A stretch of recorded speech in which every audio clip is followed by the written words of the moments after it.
بسم الله الرحمن الرحيم الحمد لله رب العالمين وأصلي وأسلم على أشرف الأنبياء والمرسلين نبينا محمد وعلى آله وصحبه أجمعين وبعد فالسلام عليكم ورحمة الله وبركاته Inch'Allah Ta'ala, nous allons commencer le premier hadith.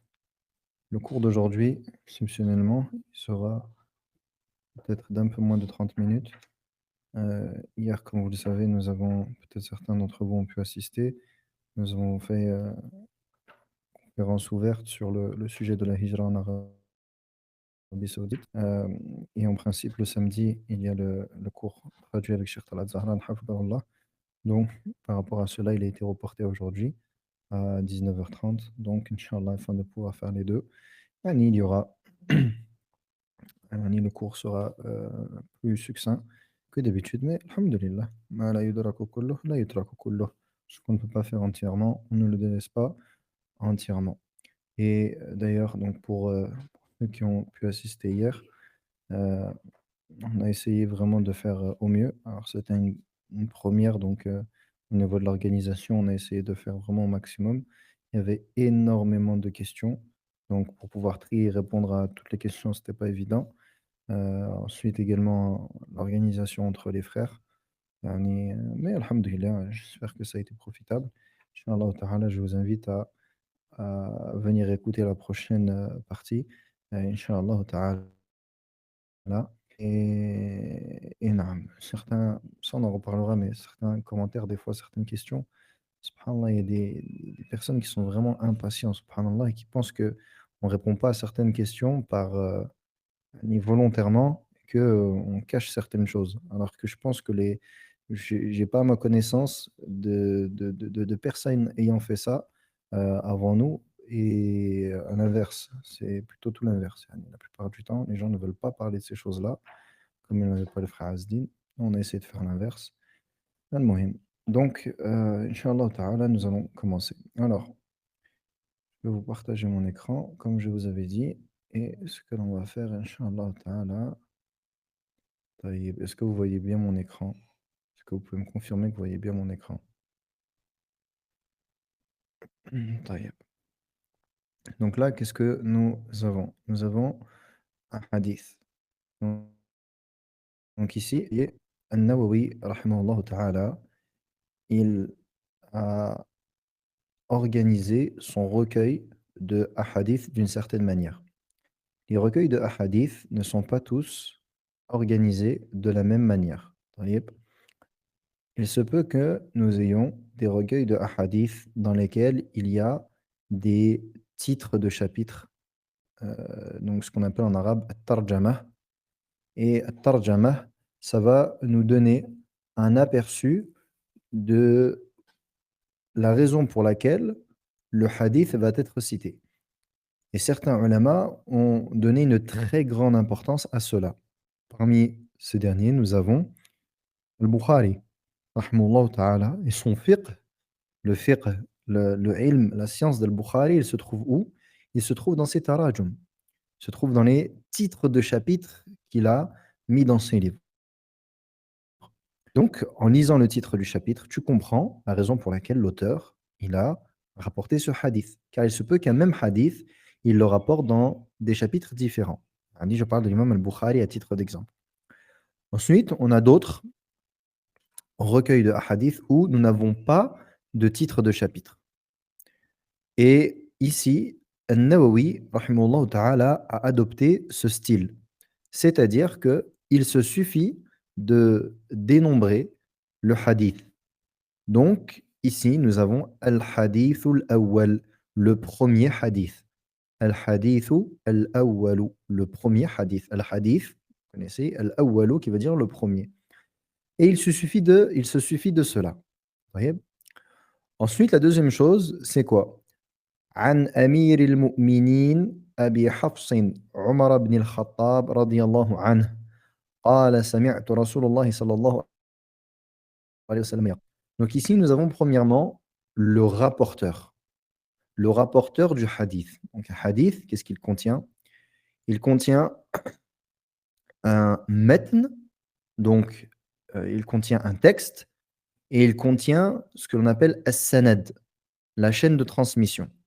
La chaîne de transmission, c'est ce qui va nous, montrer qui sont ceux qui rapportent ce hadith. Et ici, An-Nawawi rahimahullahu ta'ala, il avait précisé le choix qu'il a fait concernant as-sanad, qui pourrait nous rappeler qu'est-ce que An-Nawawi, dans l'introduction qu'on a vue la semaine dernière, An-Nawawi rahimahullah, il a dit qu'il allait adopter une certaine façon de faire concernant la chaîne de transmission, concernant as-sanad, qui pourrait nous rappeler, ceci. Non, ahsantum. Il a dit que il ne citera pas la chaîne de transmission. Pour quelle raison? Afin de faciliter la mémorisation des hadiths. Donc il s'est suffi de quoi? Il s'est suffi de citer le rapporteur du hadith. Le rapporteur du hadith, c'est-à-dire celui qui l'a entendu directement du prophète alayhi salatu wassalam, ou l'a entendu d'un des sahaba, al-muhim, le haut de la chaîne de transmission, le premier maillon de la chaîne, qui est le plus important. Donc ici, il commence par donner le rapporteur du hadith. Ici, c'est qui? Omar ibn al-Khattab radiyallahu anhu.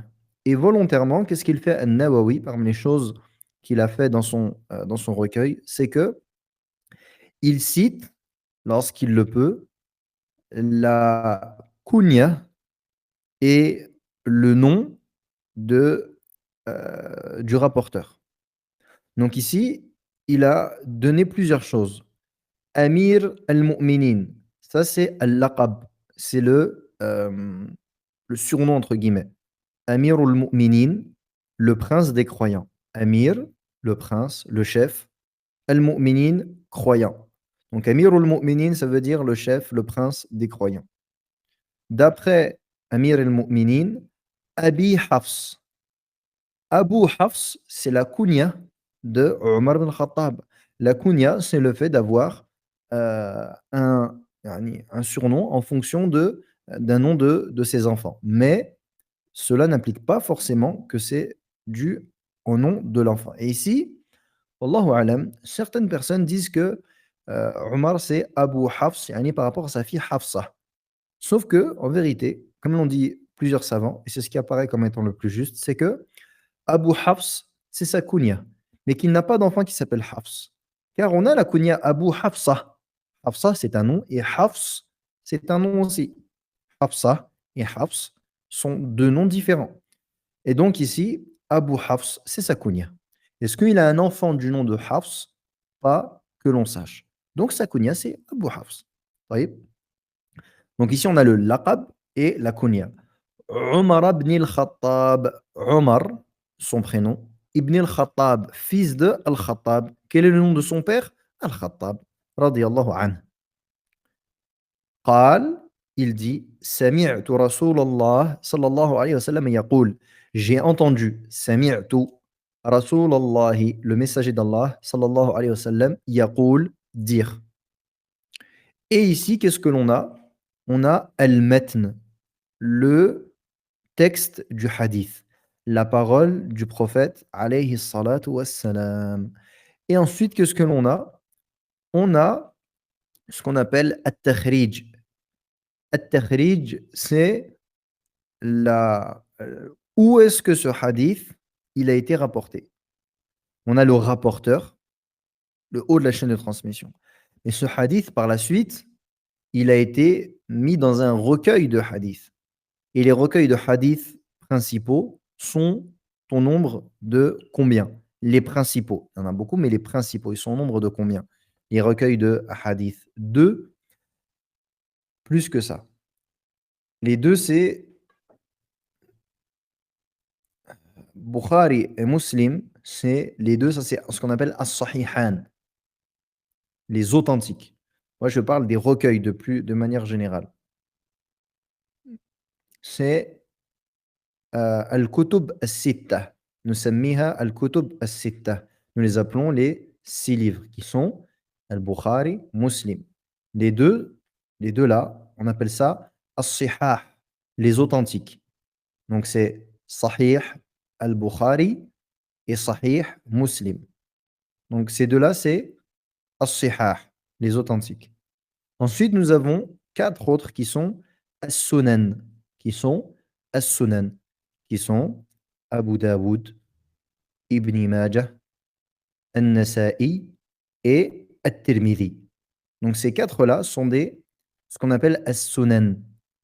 Et ces Sunan, dans l'authenticité, sont moins forts, moins authentiques que Al-Bukhari et Muslim. Al-Bukhari et Muslim, les hadiths sont authentiques.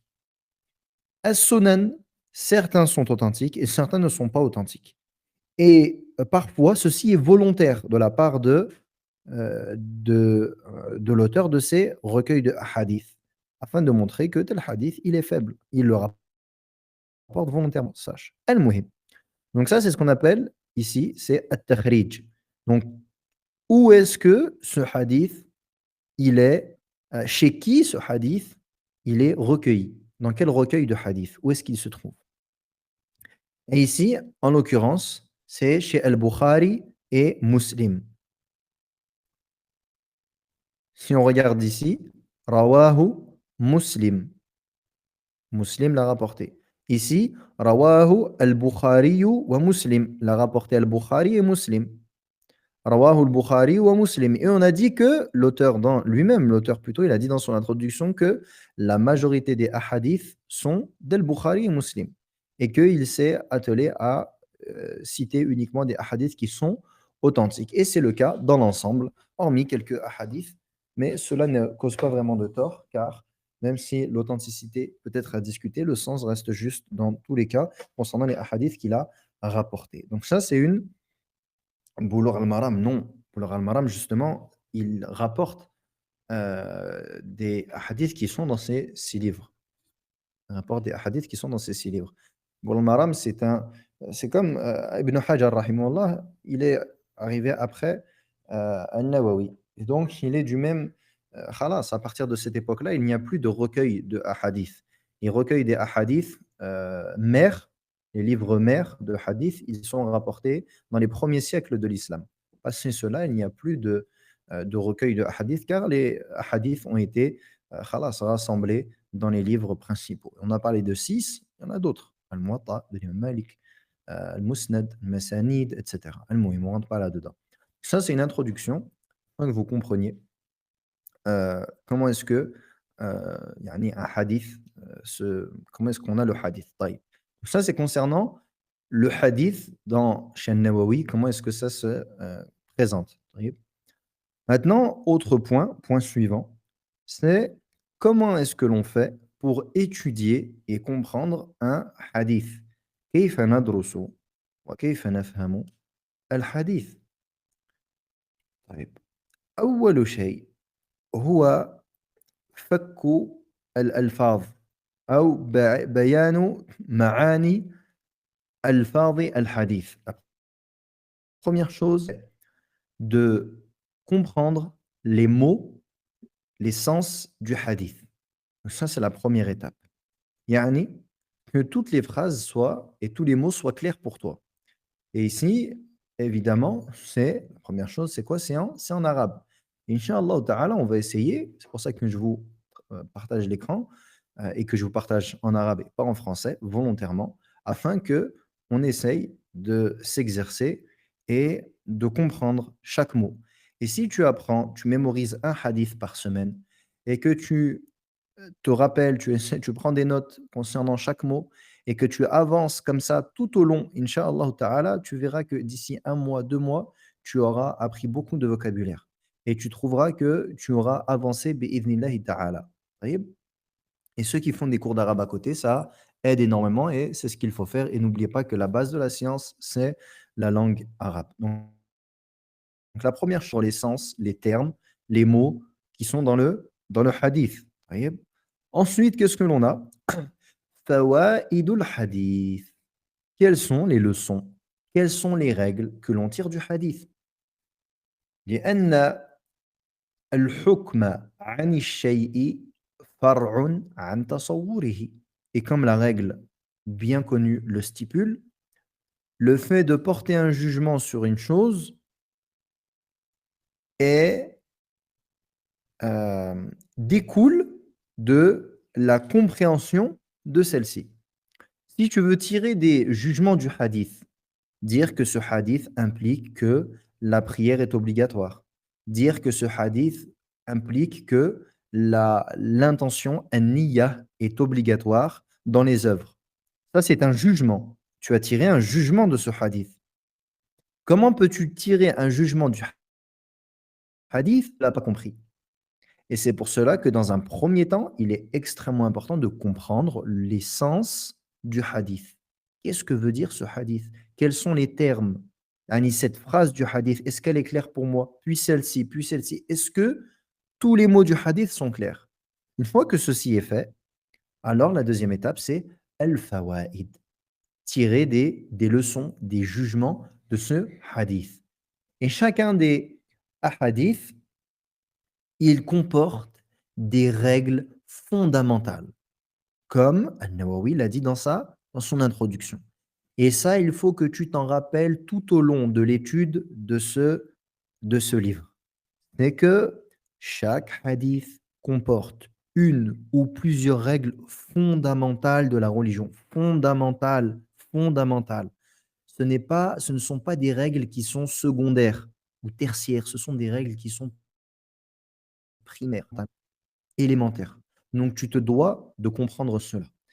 Et ensuite, point suivant, ce que j'enjoins à tout le monde, ce que je conseille à tout le monde, c'est de mémoriser. الحفظ. احفظوا هذه الأحاديث. ومنذ قديم الزمان الأطفال يحفظون هذه الأحاديث. Mémoriser ces ahadith, car depuis toujours, les enfants mémorisent ces ahadiths. Les enfants mémorisent ces ahadiths. Pourquoi? Parce que ce sont des ahadiths qui sont fondamentaux. Et si tu vis avec ces ahadiths, bi'idhnillahi ta'ala, tu vivras une vie heureuse. Et tu vivras en conformité avec la religion d'Allah tabaraka wa ta'ala. Donc, mon conseil, c'est de mémoriser ces ahadiths. Nous étudions environ un hadith par semaine dans un dars. Peut-être. Qu'est-ce qui t'empêche de mémoriser ces ahadiths? Sache que la mémoire, c'est un muscle.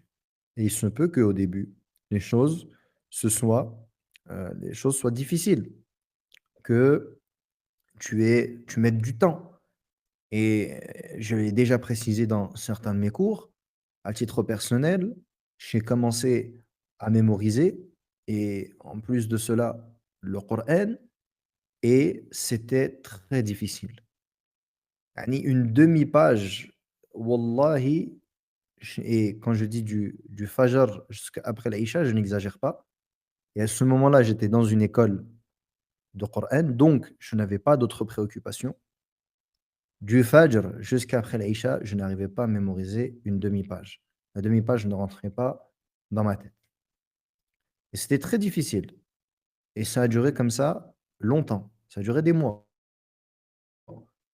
Ça s'est dégoupillé un petit peu, puis un petit peu, puis un petit peu. Et ça a été la cause que je fasse beaucoup d'invocations et que je me remette beaucoup en question et que je m'éloigne autant que je pouvais des péchés. Donc au final, c'était un bien d'Allah tabaraka wa ta'ala. Mais c'était difficile.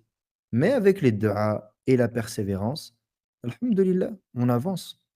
Et à ce moment-là, également, j'étais francophone, je n'avais pas beaucoup la langue arabe. Et ceux avec qui j'étais en Algérie, c'était tous des arabophones, sauf quelques-uns qui étaient comme moi.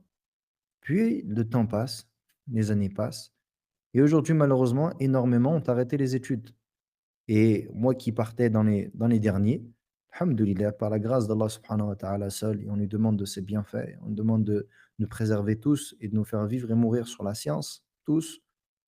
Eh bien, alhamdoulilah, je suis toujours en course. Et grâce à Allah Azza wa Jal, la science, elle devient yani, plus agréable qu'au début, mais il faut que la personne elle soit consciente de ces choses-là et que ça prend du temps. Mais, wallahi, alhamdulillah, aujourd'hui, tout est facilité. Regardez, vous êtes dans un pays, je suis dans un pays, heu, dans la langue que vous comprenez et yani, vous avez la traduction de livres de savants, et tout est facilité, alhamdoulilah. Avant, ce n'était pas ainsi. Donc aujourd'hui, il faut profiter de ces bienfaits-là et il faut gérer son temps. Et ça m'amène à parler d'un point qui m'a été demandé, je voulais également en parler, c'est concernant la méthodologie pour réviser. Donc là, on a parlé de plusieurs choses et pour moi, c'est extrêmement important et je vois que malheureusement, heu, ce que je vous présente là actuellement, c'est très négligé. J'entends que très rarement voir entendu quelqu'un qui explique et qui vous montre les moutons, on explique comme ci, comme ça. Là, ce que je suis en train de vous dire, wallahi, c'est très important. Et c'est pas moi, c'est pas, j'ai rien inventé du tout. Ça, c'est là, ce que je vous explique, c'est la tariqa des ulama, la méthodologie des savants. Et moi, wallahi, j'aurais tellement aimé que quelqu'un vienne et me conseille ainsi au début de mon apprentissage. Malheureusement, c'est pas passé ainsi. Je me souviens même que ça me rappelle une anecdote, subhanallah. C'est là que tu vois tu peux être bien intentionné et faire yani, des choses qui n'ont pas de sens. Subhanallah. Quand j'étais donc dans cette école de Coran, je voulais, yani, je portais une importance aux 40 hadiths nawawi et je voulais les mémoriser. Mais sauf que je voulais les mémoriser de la meilleure des manières. Je dis, non, il faut que je fasse quelque chose de. Il faut que je. Qui, autant que ce soit de la meilleure des manières. Donc, j'ai eu l'idée extraordinaire et géniale de vouloir mémoriser ces hadiths avec quoi? Avec la chaîne de transmission. Et du coup, je me souviens que je commençais à chercher mais où je vais pouvoir trouver les 40 hadiths Nawawi avec le sanad, avec la chaîne de transmission. Et j'avais pas lu l'introduction du livre. L'introduction du livre, je l'ai pas lu. Parce qu'à cette époque, je pensais bêtement, et je l'ai pensé pendant longtemps, que les introductions, ça servait à rien. Et qu'on saute les introductions. Donc, j'ai commencé à chercher où est-ce que je vais trouver les hadiths avec la chaîne de transmission. Et à Alger, il y avait la foire du livre. La foire du livre, donc il y a énormément de livres qui viennent de l'étranger. Et à ce moment-là, on était parti avec beaucoup de frères pour acheter des livres. Je me suis dit: «Je vais sûrement trouver une version de Al-Arba'in avec As-Sanad» et du coup, j'allais voir les commerçants et je leur disais: «Est-ce que tu as Al-Arba'in? Est-ce que tu as» Allahu mousta'an. «Est-ce que tu as Al-Arba'in avec As-Sanad?» Et évidemment, tout le monde me disait: «Non» et ils me regardaient d'une manière: «Mais qu'est-ce que tu demandes?» Et ensuite, je me souviens, je me suis pas arrêté là. Il y avait une bibliothèque qui était dans la madrasa et je me suis dit: «Bah, Al-Bukhari, par exemple, c'est le rapporteur de ce hadith. Si je trouve le hadith chez Al-Bukhari, je vais trouver la chaîne de transmission». Alors qu'est-ce que je me suis mis à faire? Aller dans la bibliothèque, prendre Al-Bukhari, à chercher le hadith et à regarder les personnes qui sont dans la chaîne de transmission. Alors j'ai essayé une fois, 2 fois, puis après j'ai abandonné parce que c'était trop difficile. Et au final, j'ai mémorisé ni les rapporteurs, ni le hadith. Et donc ça, c'est quoi? C'est l'ignorance. Mais c'est comme ça. Yani, la personne, lorsqu'elle est jeune, qu'elle commence, forcément, elle fait des erreurs. Et ça fait partie des erreurs que j'ai faites. Donc, il m'aurait pourtant suffi de lire l'introduction d'An-Nawawi rahimahullah ta'ala et je n'aurais pas fait cette erreur. Qaddar Allah ma sha'a fa'al et donc c'est pour ça que je vous dis, que il faut suivre la méthodologie des ulama, que les ulama ils enseignent. Et donc, concernant la méthodologie pour réviser, mémoriser, eh bien, le premier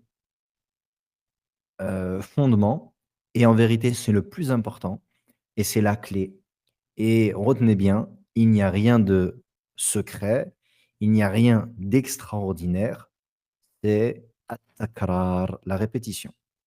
La répétition. Ma takarrara taqarrara.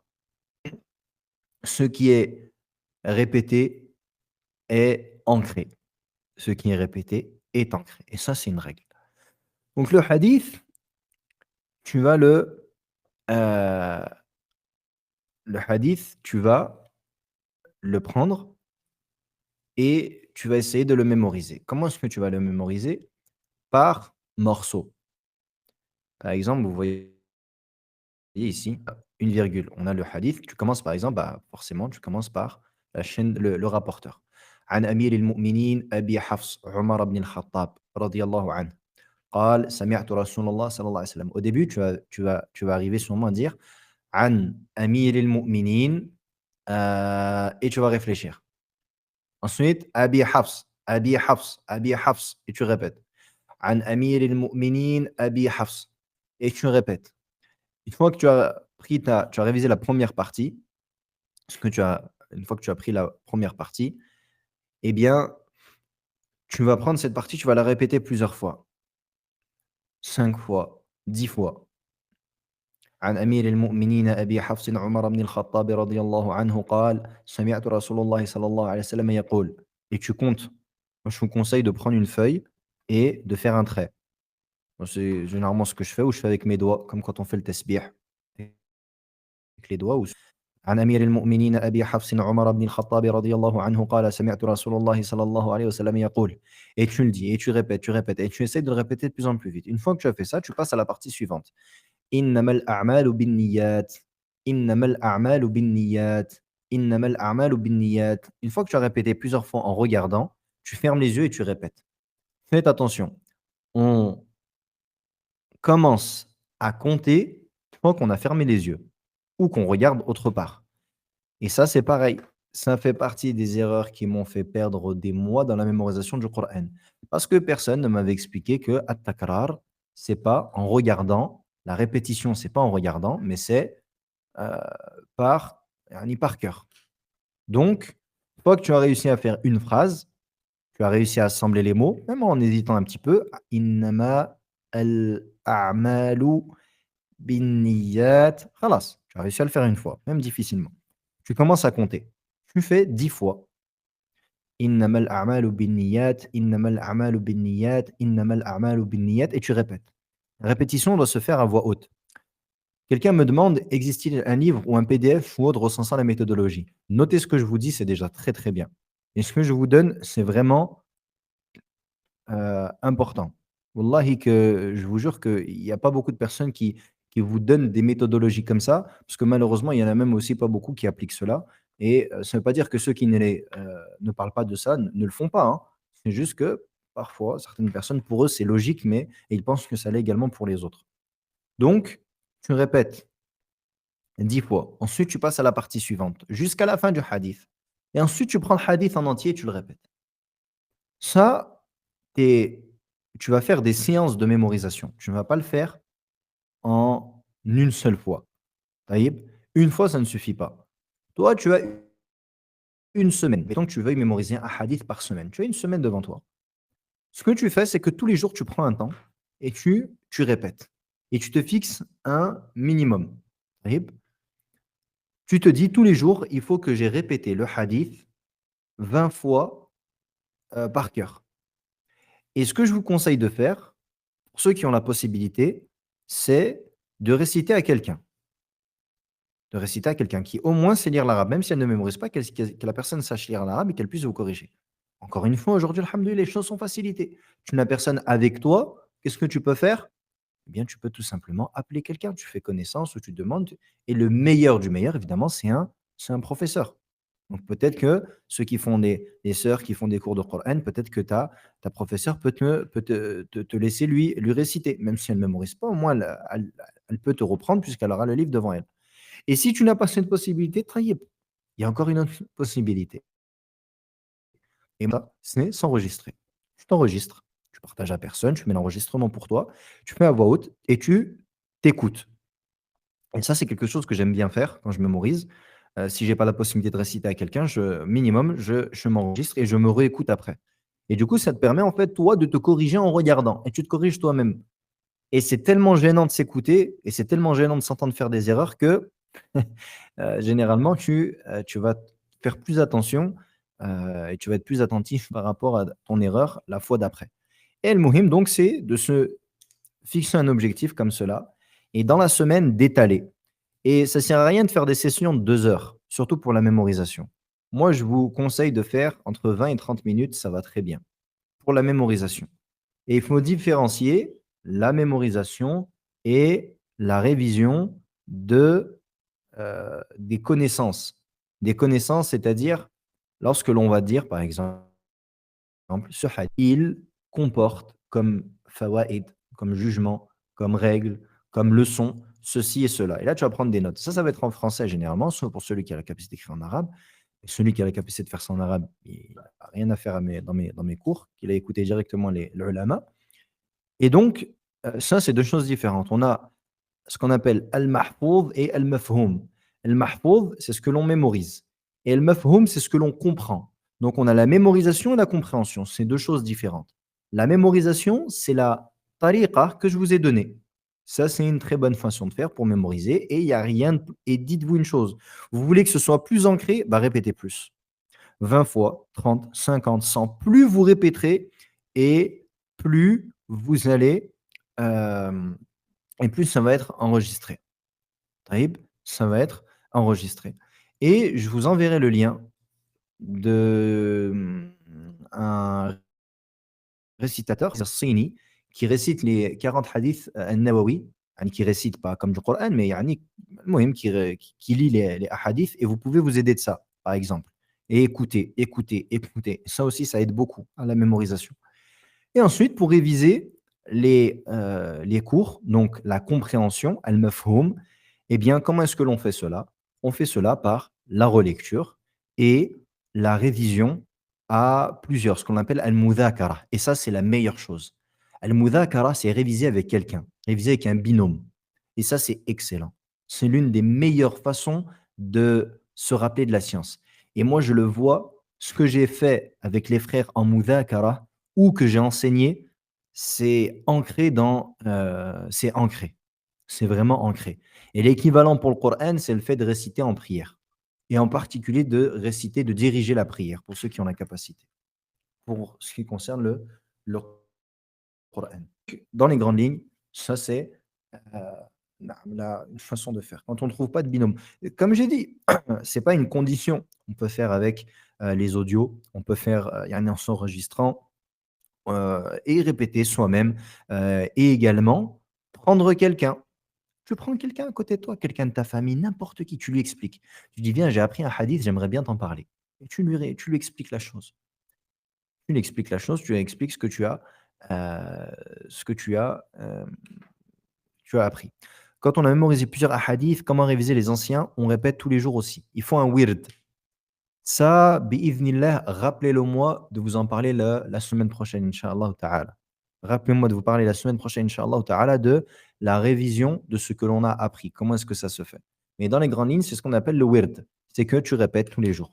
Tu le répètes tous les jours ou au minimum, comme c'est rapporté de beaucoup de ulama, c'est qu'ils avaient un jour dans la semaine, ne mémorisaient rien et ils faisaient que de la révision. Et souvent, c'était le vendredi. Souvent, c'était le vendredi lorsqu'on ne travaille pas. Et c'est pour ça que je conseille aux frères qui travaillent, les sœurs aussi, mais bon, c'est plus ce qui ça concerne plus les frères, c'est lorsque vous avez du temps libre, là, le week-end ou dans la semaine que vous avez un jour que vous ne travaillez pas ou une après-midi que vous ne travaillez pas, c'est quoi? C'est de le dédier à cela. C'est de le dédier à la révision. Et également, conseil important concernant la mémorisation nécessite un environnement calme. La mémorisation nécessite un environnement calme. Taïb, mais je suis chez moi, j'ai du bruit. Naam, moi aussi, j'ai beaucoup de bruit chez moi. Il y a du bruit chez tous ceux qui ont des familles. Eh bien, il y a des solutions également, alhamdoulilah, pour celui qui le souhaite.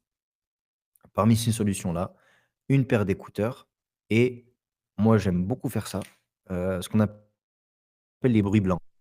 Mettez des bruits blancs. Les bruits blancs, c'est des bruits de feu, des bruits de forêt, des bruits d'oiseaux, des bruits de pluie, ou des fois, c'est des bruits blancs, c'est un son comme, ce qu'ils appellent le son de l'espace, quelque chose comme ça et là, vous pouvez être sûr que vous entendrez plus rien autour de vous. C'est une solution. Sinon, une autre très bonne solution, el mesjid. Aller à la mosquée, que ce soit pour les sœurs, pour les frères. يعني aller à la mosquée, c'est une très bonne solution. Entre le maghrib et l'isha, après le fajr, s'asseoir après le fajr, c'est excellent. Yani, c'est un moment très propice. Le dernier tiers de la nuit. Ah là, par contre, généralement, dans toutes les maisons, il y a aucun bruit le dernier tiers de la nuit. Et à 4 heures, 5 heures du matin, je pense que dans toutes les demeures, il y a pas de bruit. Eh bien, si tu arrives à te lever au dernier tiers de la nuit, c'est une très bonne chose et c'est un des meilleurs moments. C'est un moment moubarak qui est béni et c'est un moment qui est calme et qui est propice à, la révision et la mémorisation. Donc celui qui il peut, celui qui veut, il peut. En France, ça ferme les mosquées malheureusement. Naam, entre le maghrib et l'Aïcha, non, ça ferme pas généralement. Je pense pas qu'entre le maghrib et l'Aïcha, les mosquées, elles ferment généralement, elles ne ferment pas. Après, des fois, ils sont un peu négligents côté femmes, c'est vrai. Des fois, ils font pas vraiment attention. Mais, en tout cas, chercher des endroits al-Muhim, on n'a aucune excuse. Wallahi que celui qui veut, il peut. Toujours, toujours, toujours. C'est une question de tawfiq, de facilité d'Allah et c'est une question de azima, de grande volonté. Celui qui a une grande volonté et qui a, yani la sincérité qu'il demande à Allah tabaraka wa ta'ala, sans aucun doute, il lui sera, ces choses-là lui seront, facilitées. طيب. Et et les mosquées, elles ferment entre les prières et نعم. Entre le maghreb et l'Aïcha, généralement, vous pouvez rester. Généralement, entre le maghreb et l'Aïcha, c'est ouvert. Il y a 1 heure et demie, donc généralement, ils ne ferment pas. Après, si c'est pas quand il y a les beaux jours, yani, faut toujours se rendre dans un parc. Et concernant les binômes aussi, c'est là qu'on voit l'importance d'avoir un époux, ou une épouse qui est dans cette même, dans ce même objectif. Heu, parce que ça aide. Ça aide énormément parce que le binôme, bah, il est à portée de main et des fois, c'est l'inverse. Vu qu'il est à portée de main et ben, c'est pas il y a une certaine négligence malheureusement. Donc wallahu a'lam dans l'ensemble, yani j'ai cité plusieurs choses. Je vous ai donné plusieurs clés. Croyez-moi, si vous mettez en pratique ce que je vous dis, sur le long terme, vous allez en voir les fruits. Je vous le répète, ça ne se fera sûrement pas en 1 jour ou 2 jours, mais celui qui ne lâche pas, tu vas tomber, que ce soit clair, tu vas échouer, tu vas avoir des échecs, tu vas avoir des difficultés. C'est sûr, je te l'annonce, sois-en sûr. Ne pars pas du principe que ça va être extrêmement simple et ne pars pas du principe que c'est impossible. Parce que rien n'est impossible, rien n'est difficile à qui Allah Azza wa Jal facilite. Inna ma'al usri yusra. Avec la difficulté et certes la facilité. Allah Azza wa Jal, c'est celui qui facilite. Et Allah Azza wa Jal, il facilite à qui il veut. Allah Tabaraka wa Ta'ala, il dit فَفَهَّمْنَاهَا Sulaiman. Et nous avons fait comprendre à Sulaiman. Qui est-ce qui a fait comprendre à Sulaiman entre lui et son père Daoud? Ce sont 2 ulama, c'est Allah tabaraka wa ta'ala. طيب, le cours avec le cheikh, il va commencer. Je vois qu'il a ouvert le live. Inch'Allah ta'ala, je vous dis à la semaine prochaine pour le hadith. On n'a pas encore commencé, mais je vois que yani, véritablement, ces introductions-là sont très importantes, surtout pour celui qui veut véritablement apprendre. Après, celui qui veut, entre guillemets, bricoler, هذا شأنه. الله أعلم. اللهم وسلم على نبينا محمد وعلى آله وصحبه أجمعين. سبحانك اللهم وبحمدك أشهد أن لا إله إلا أنت أستغفرك وأتوب إليك والسلام عليكم ورحمة الله وبركاته.